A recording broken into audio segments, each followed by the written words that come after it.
All right, buckle up, everybody, because today we're diving deep, way deep into ATHAK's new album, Renaissance. Oh, yeah. This one's, it's a bit of a head-scratcher. Yeah, it's not your typical album drop. We've got excerpts and some serious analysis here. And let me tell you, it's pointing to a whole sci-fi, almost biblical story woven right into the music. And the liner notes, even the liner notes, it's like everywhere. I know, right? And what's even wilder is that ATHAK, it seems like they've totally shifted gears from their past work, like completely different vibe. Yeah, that's definitely one of the first things that jumps out at you. ATHAK, it's the musical project of Scarset Vincent, right? And their previous albums, Stabat Mater, Envy, Solitude, they were all like very introspective, kind of classically influenced, but Renaissance, man, it feels like a rebirth, 100%. The name is really fitting when you start to see all the pieces. Yeah. And get this, the reviewer points out that the first letter of each track, it spells out Anunnaki.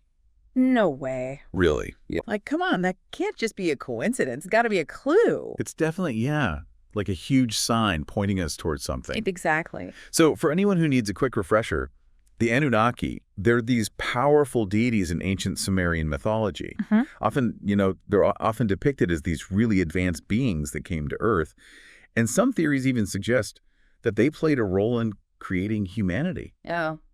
Okay, so we're potentially talking alien intervention here, ancient myths, maybe even some of those fringe theories. Potentially, yeah. It's getting interesting. But okay, how does all that connect to Renaissance? Like, what's the link? Well, think about it, right? Like the Right. Renaissance, it was all about this huge rebirth of art and knowledge and culture and all that. Yeah. And what's really interesting here is that ATHAK, they might be suggesting a different kind of Renaissance, like one that's driven by contact with something beyond our current understanding, Okay, hold on. So you're thinking ATHAK is drawing a parallel between, like, humanity's awakening during the Renaissance and a potential awakening, like brought on by these, let's call them visitors, right? Yeah, that's kind of where my head's going with this, yeah. Wow. And what's really cool is that the source material actually gives us like a deciphered version of a story that came with the album digitally. Really? Yeah, it's full of this really vivid imagery and symbolism that seems to support this idea. Okay, give us a taste. What kind of imagery are we talking about? Well, for example, the story mentions these 18 hermit dotted lights appearing in the desert. Oh, okay. Like immediately you get these images of stars or even spaceships descending from the sky. Ooh, that's a little creepy, but I'm definitely intrigued. Like, it reminds me of those classic sci-fi films about first contact. Yeah, totally. But there's also something kind of mystical about it, especially with the Agarthian and Gibalbian seekers mentioned in the source.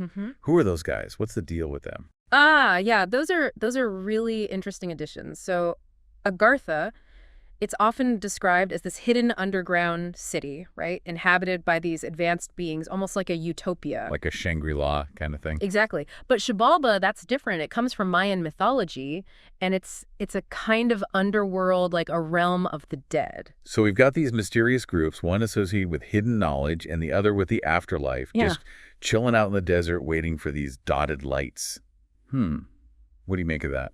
Well, it's almost like ATHAK is using these concepts to like suggest this deeper, more symbolic layer to the whole thing. Like maybe it's about, I don't know, hidden knowledge, a journey through different realms of existence, or even like a confrontation with death and rebirth. Whoa, okay. This is already so much richer than just, your average album drop. It's like ATHAK created this whole universe to explore. Yeah, for real. And the source even mentioned the whole imagery. It felt like something out of a Gustave Doré artwork, all those epic engravings of biblical scenes and those mythical creatures and stuff. Yeah, that's a great comparison.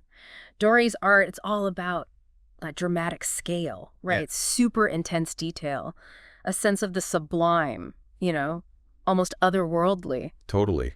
It really makes you wonder if ATHAK was trying to like create that same feeling of awe and wonder in the listener. I could see that. So if we're trying to picture what the album art or even like a music video for Renaissance might look like, we're talking like vast desert landscapes, maybe with pyramids turning into spaceships. Oh, yeah, 100%. And maybe figures in like cloaked robes witnessing the arrival of these dotted lights. Right, or even the Nephilim, those giant beings from like biblical apocrypha interacting with, normal-sized humans. It's a lot to take in. It's epic. Yeah. It's mind-blowing. Okay, you've officially blown my mind, but hold on. The source material also mentioned seeds of the true one essence and transformations into new vessels. That sounds pretty intense, man. Could this be about more than just like physical contact? Are we talking about something spiritual happening here? Yeah, that's where it gets really interesting, right? Like the seeds, they could symbolize knowledge, enlightenment, maybe even a change in human consciousness because of this encounter, you know? Right. And the new vessels could represent a transcendence of our physical forms, almost like a spiritual evolution of some kind. So are you saying ATHAK might be presenting a musical and lyrical allegory for the evolution of humanity? Yeah. And it's all spurred on by contact with the unknown? It's an intriguing possibility for sure. I love that. Yeah. But wait, the source also mentioned something about hidden messages within the music itself, right? Like secret codes or something. Well, considering ATHAK's past work, I wouldn't rule it out. We might find recurring musical motifs or like hidden melodies or even rhythmic patterns that correspond to the Anunnaki myth, you know? It could be ATHAK's way of rewarding those who are really listening deeply. Oh, okay. This is too much for me to handle. We've got a story woven into the track list, potential alien encounters, spiritual transformations, and now hidden messages in the music. This is not your typical album. No, it's definitely not. It's quite a ride. Let's dive into some excerpts from the deciphered story. See if we can unpack these mysteries a little bit further. What do you say? I'm all in. Okay, awesome. Let's hear what this story has to say. All right, so this first excerpt comes from the track ATHAK. Ooh. And get this, even the track titles, they have hidden meanings within the story. Whoa. So this is what it says.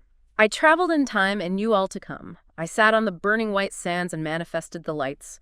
We, the travelers, who wandered through epochs and sought the seeds of the true one essence. Hold on a second. Time travel. Seeds of the true one essence. Who's this narrator? Yeah. And what are they searching for?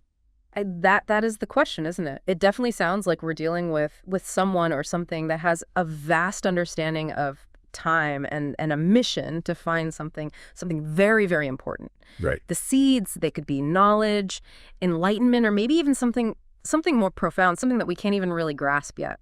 And what about this line? And the dunes of calm slowly transformed as the winds, grain by grain, painted the lands as moving drapes. The muddy walls and the stone columns immobile, ignoring the motions of time. It's like a surreal desert landscape where time is just like fluid. It's powerful imagery, that's for sure. And then the story gets even more interesting. I called them, and there they were, 18 hermit-dotted lights. As the trinity of knowledge shone closer to humanity, I turned myself back into a golden scarab and disappeared in the vast, desolate desert of Sumer. Okay, I'm officially hooked. Dotted lights are back. Now we've got this trinity of knowledge. Could this be a reference to, like, the Anunnaki themselves? Mm-hmm. And what's with the golden scarab? Well, the scarab beetle, it was a powerful symbol of rebirth and transformation in ancient Egypt. So its inclusion here could suggest that the narrator, you know, after they fulfill their purpose of bringing knowledge, they undergo their own kind of metamorphosis, or they return to their true form. Wait, are we talking about an Anunnaki turning into a beetle? It's possible. This is getting wild. It definitely challenges our understanding of these beings, doesn't it? And the fact that this all takes place in Sumer, the cradle of civilization where the Anunnaki myth originated from, it's like ATHAK is intentionally layering all these historical and mythological references, you know, to create this crazy, dense, and multifaceted story. This is seriously blowing my mind, and we're just getting started. I cannot wait to see what other secrets Renaissance holds. Let's dive into the next excerpt. What do you say? Let's do it. All right, so we just dove headfirst into that first part of the story, and wow, I am so in. We've got time travel, a mysterious narrator, and those dotted lights that seem to be like the key to everything. Where do we go from here? Well, the next part of the story, it takes a really interesting turn.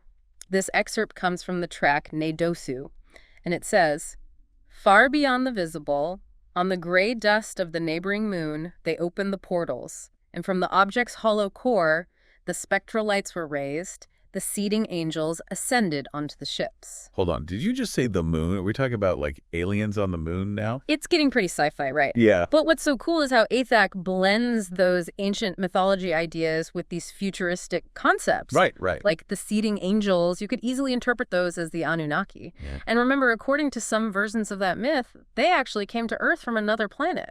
And those pyramids transforming into spaceships. It's like ATHAK is taking all those, like, ancient alien theories and turning them into this really incredible sonic and narrative world. Yeah, totally. And the story goes on. With them, potential and knowledge, dormant no longer, the call was heard, their names were spoken, the dotted lights had marked the land where men would be transformed. Soon the protector in eclipse emptied its bowels to fulfill its duty. The round orbital eye hidden in plain sight had overseen their growth and awaited an awakening. Okay, there's a lot to process there. Potential and knowledge coming to Earth, a transformation is being hinted at, and then these references to a protector in eclipse and a round orbital eye. What do you think all that means? Well, it seems like we're witnessing the arrival of these seeding angels on Earth, maybe the Anunnaki, and their impact on humanity is about to really unfold. The protector in eclipse, that could be the moon, you know? In some cultures, they believe that the moon protected or guided early humans. Interesting. And that round orbital eye, that could be the moon as well, or maybe even another celestial object that's been, keeping an eye on us this whole time. Okay, that's both fascinating and a little creepy. Right. It's like ATHAK is suggesting that we've been under observation, that there are these forces beyond our understanding kind of shaping our destiny. It definitely plays into that fear of the unknown. Yeah, but it also sparks our curiosity, right? It does, yeah. It makes us question our place in the universe and wonder if we're truly alone out here. And just imagine, what those dotted lights must have looked like to the people who witnessed them thousands of years ago. No wonder these events became the stuff of legends. Exactly. And those myths are at the heart of this story. So let's jump ahead to the third excerpt. This one comes from the track UFO. This shows how those who actually encountered these beings were affected. All right, let's hear it. What does this excerpt reveal? Okay, so it says, in the empty plains, the Agarthian and Zibalbian seekers, having waited, were the first ones to receive. Kneeled and humbled, they absorbed the light and contemplated their souls as they flew out to the central light. Time had stopped, and the flesh became unnecessary, as their new vessels now carried the vibrations in the higher frequencies. That's intense. The Agarthian and Zibalbian seekers, those mysterious groups we talked about, they're the first to make contact. And it sounds like they go through some kind of spiritual transformation, transcending their physical forms. Yeah, like they're experiencing a merging with this higher consciousness, a state of pure enlightenment. Those vibrations and higher frequencies suggest a shift to a different plane of existence, something we can't really comprehend. It's like ATHAK is taking us on a journey through different layers of reality, from the physical to the metaphysical. And remember that the source mentioned how the imagery felt like Gustave Doré's art. Imagine what this scene would look like in his style. Oh, yeah. Imagine those incredible engravings. Angelic beings, swirling cosmic energies, humans ascending toward a radiant light source. It would be amazing. Breathtaking, Yep. awe-inspiring. And remember, this story is still unfolding. There's still more to come, like those pyramids turning into spaceships, the Nephilim transferring knowledge, even the possibility of some conflict and punishment. It's like ATHAK created this whole universe of possibilities within this one album. Renaissance is not just an album, it's an invitation to explore the mysteries of our past, the potential of our future, and the very nature of consciousness itself. I'm already completely captivated by the story and the imagery, but I can't help but wonder, how does ATHAK translate all of this into music? What kind of sounds would go with a story this epic and layered? That's where things get really interesting. Remember we talked about ATHAK's earlier work being more classically influenced? Well, Renaissance seems to mark a big departure from that. It incorporates electronica, ambient soundscapes, even some industrial textures. Like the music itself reflects this clash between the ancient and the futuristic, the earthly and the extraterrestrial. Oh, I love that. It's like the music is a mirror to the themes of the story, creating this totally immersive experience. This is making me want to hear the album right now. Me too. And speaking of details, there are a few more I want to point out from the source material. Remember those pyramids transforming into spaceships? The story actually describes them as blooming like metal flowers, which is such a striking image. Oh, that's beautiful. It's beautiful, but also kind of unsettling. It captures that feeling of the alien and the familiar colliding. Exactly. And then there's this description of the Nephilim transferring knowledge outside the temple. It says, knowledge was set in stone, which could be a literal reference to ancient inscriptions, or maybe it's more metaphorical, representing how this knowledge became foundational to human civilization. It's like ATHAK is suggesting that these ancient myths and legends might actually hold a deeper truth, that they're echoes of real events that shaped our history and how we understand the world. I'm getting the same feeling, yeah. But it's not all peaceful and utopian either. The story talks about heretics worshipping the sky dwellers wrongfully and angels punishing them. It adds this layer of conflict and suggests that maybe not everyone embraced the arrival of these beings or the knowledge they brought. It definitely makes things more complex, doesn't it? It's not just a simple story of nice aliens giving humanity knowledge. There's mystery, there's danger, there's even a little moral ambiguity in there. Precisely. And that's what makes Renaissance so compelling. It makes us question our relationship with the unknown, the possible consequences of contact, and the choices we make when we encounter something so extraordinary. It really gets you thinking. It really does. We've explored ancient myths, deciphered a cryptic story, imagined these amazing visuals, and talked about potential hidden messages in the music. But what does it all mean? Like, what is ATHAK trying to say with Renaissance? That's the big question, isn't it? Is Renaissance a commentary on humanity's eternal search for meaning? Is it a reinterpretation of our ancient past? Or maybe a glimpse into a possible future?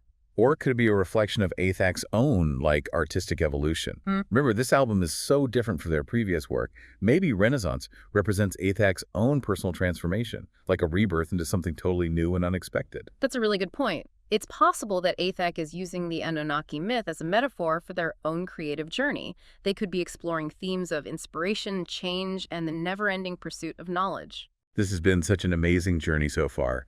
But we're not quite done yet, are we? Not yet. There's still more to uncover, Oh, yeah? especially when it comes to the music itself.